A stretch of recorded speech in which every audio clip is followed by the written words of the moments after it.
Hello and welcome to Engage, the program that focuses on community-engaged learning, research, and service at Mississippi State University. I'm your host, Meggan Franks, and today I'm joined by Leah Kemp, the director of the Carl Small Town Center at Mississippi State University. Hello, Leah, and welcome to Engage. Hi, Meggan. Thanks for having me.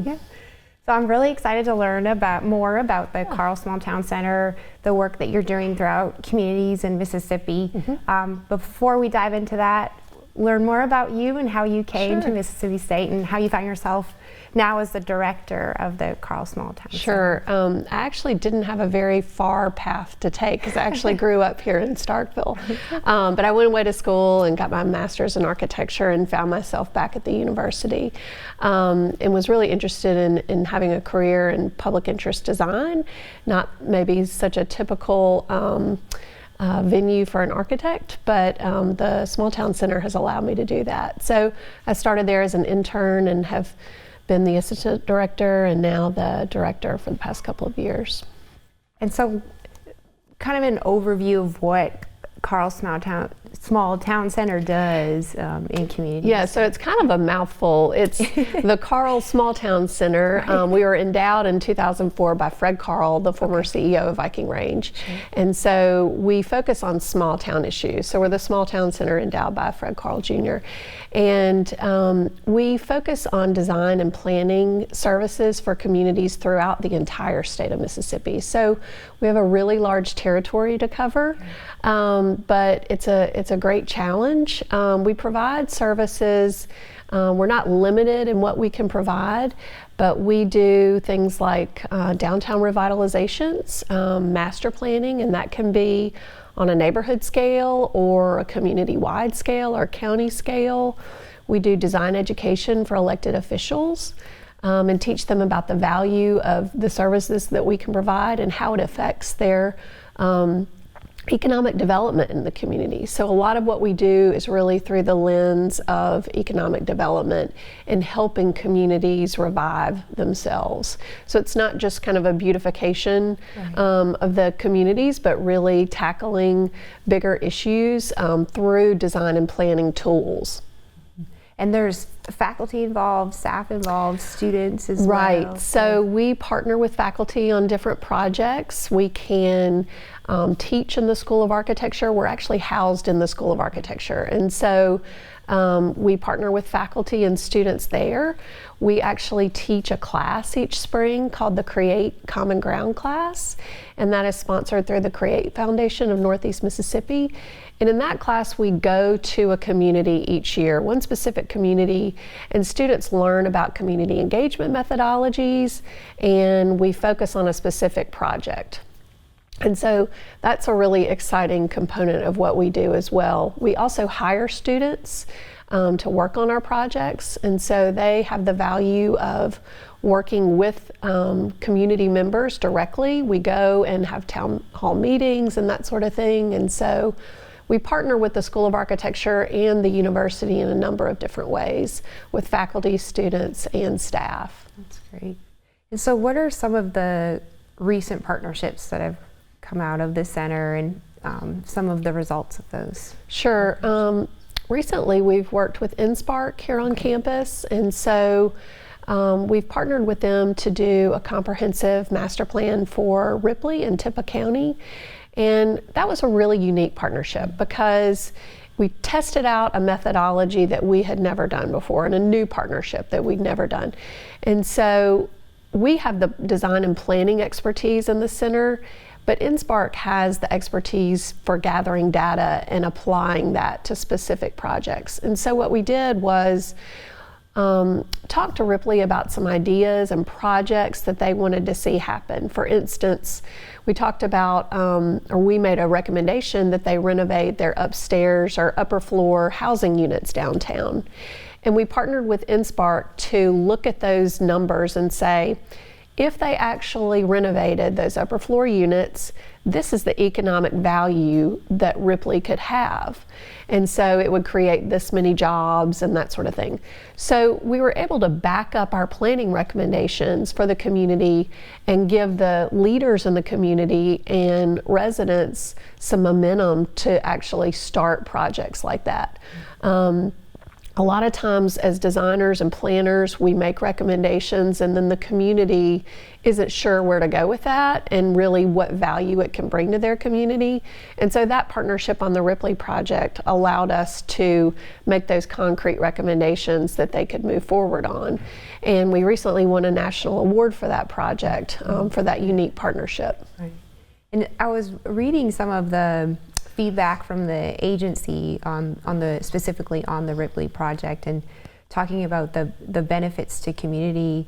One thing that they had mentioned too, when we talk about mutually beneficial and reciprocal partnerships, that agency was always, they were driving the discussions, like what does the community need versus Mississippi State taking this role of like, we know what's best. And so that was very clear in just looking at the feedback of the agency.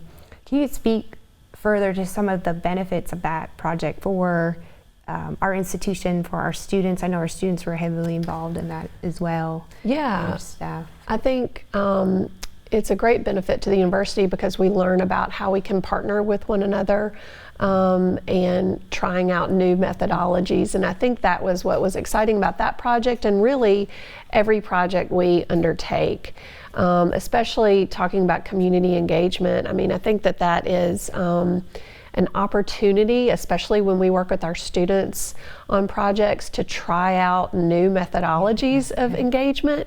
And students can be really creative, and I think the communities benefit because they like that innovation and creativity, and they understand they're a little bit more flexible when it comes to working with the university and us, because they kind of let their guard down and they're open to more ideas. A couple of years ago, we worked in a community that we were trying to figure out the best place to gather information. And it was actually at a local gas station. And they had a little 3 or 4 tables in the back that people could come and sit down and eat. And so our students came up with the idea of these tablecloths. And so we wrapped the tables with craft paper, and we actually wrote very specific questions on the tablecloth. And we left the pens and markers there for residents to come in and provide feedback on the tables. And so that was a really fun way to engage the community and get some interesting feedback. Right, and a student idea. Or yeah, exactly. So how do these partnerships evolve? So looking at your website and a registered nonprofit as well, which I thought was interesting. That's right. Been in numerous communities throughout Mississippi, Marks, Meridian. So how does one, I guess, partner with Carl Small? Yeah, that's a great question. We get that a lot.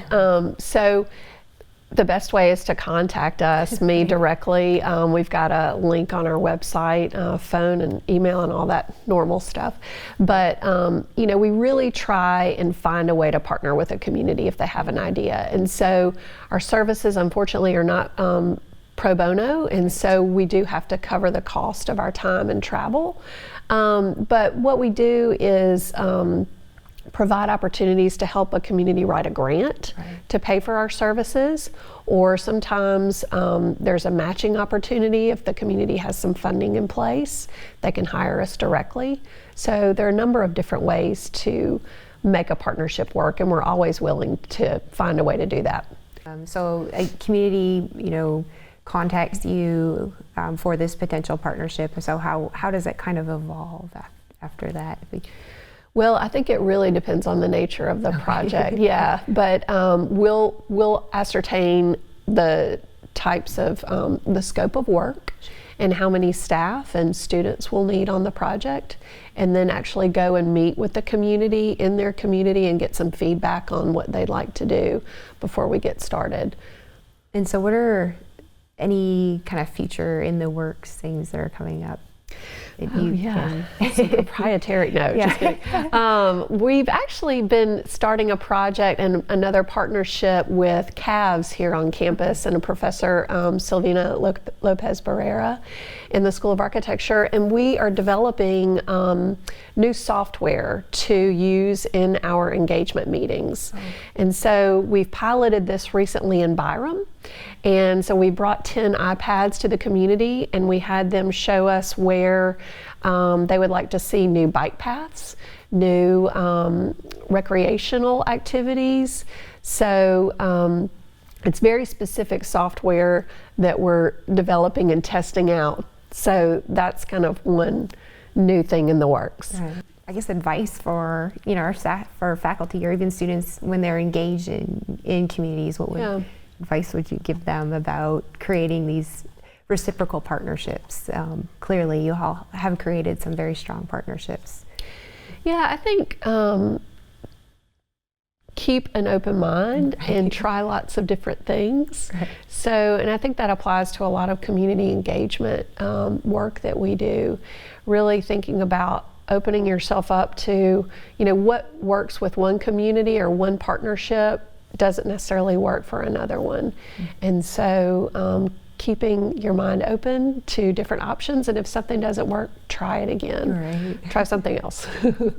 And you have a big event coming up too as well, right? That's right. Okay. So we, the center has been around for 40 years this year.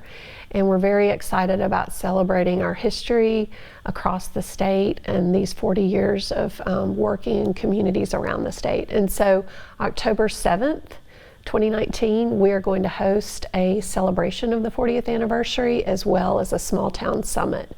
So communities that are actually interested in having some of our services, they can attend, and we're going to be raffling off some design services to be able to come and work in a community.